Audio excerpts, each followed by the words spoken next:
اسمي صباح من دير الزور، مواليد 2001. كنا عايشين في سوريا ب 2017 مع تنظيم داعش. كان في ظلم، في عذاب. كان بدي أتخلص يعني من عندهم، يعني زرعوا الحقد والكره داخلي.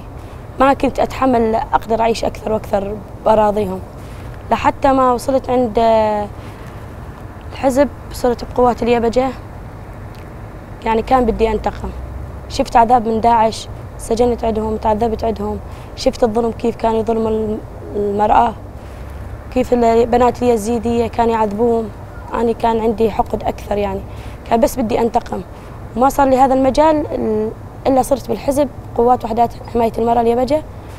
بدي أصل لأهدافي. كانوا على المرأة يوميا يتجوزوا وحدة يطلقوها، ياخذ الثاني، يتجوز ويطلق. إذا واحد كان بده بيموت بيوصي أنت بتاخذها، أنت بتاخذها، واحد يعطي. يعني صارت المرأة مثل التجارة عن الداعش. دهنيتهم هيك أساسهم يمشوا بالإسلام، هذا الشيء مو صحيح.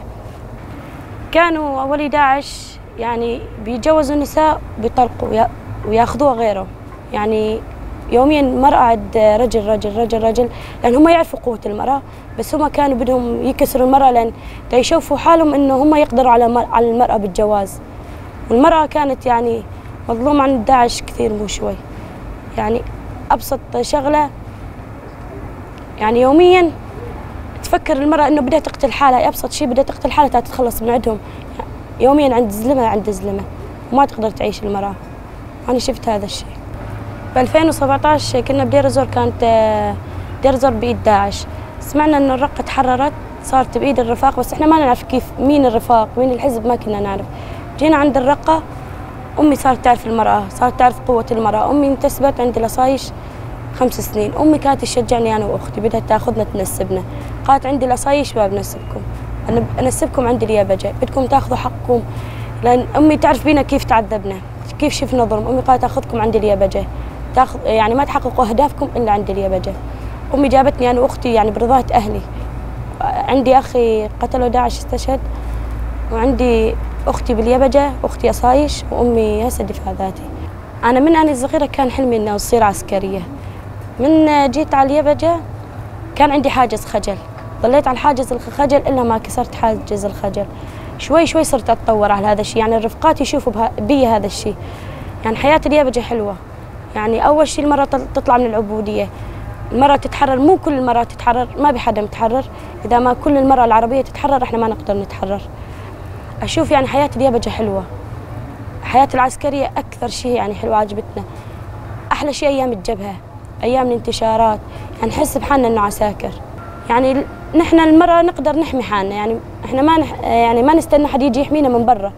لأن إحنا قالوا أولي قبل عن النساء ما تقدر تشيل سلاح. أخص شيء على المرأة العربية، قالوا المرأة العربية ما تقدر لا تشيل سلاح لا تصير عسكرية. بس نحن هذا كسرنا حاجز الخجل وشلنا سلاح. وأنا صار يعني اختصاصي دوشكة. يعني طورت حالي أكثر وأكثر، وإن شاء الله مع الأيام أكثر أطور حالي على هذا الشيء. يعني عند رفيقات اليبجة عم نشوف تدريب اندلوجي، فكريا سياسيا عسكريا.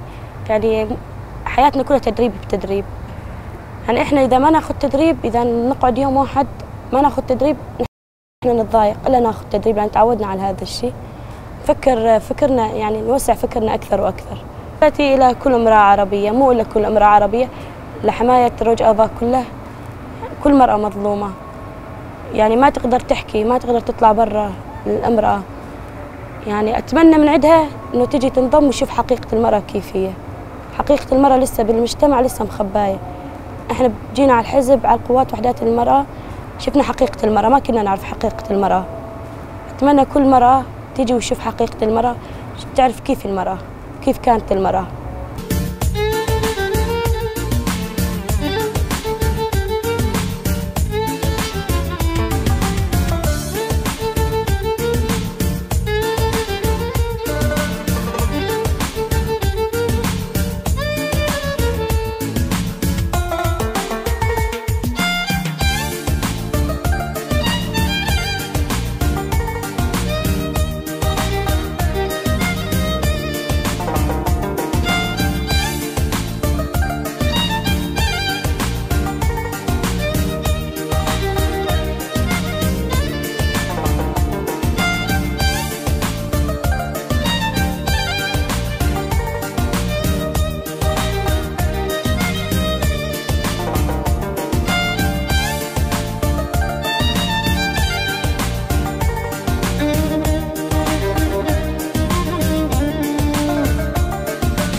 حرة.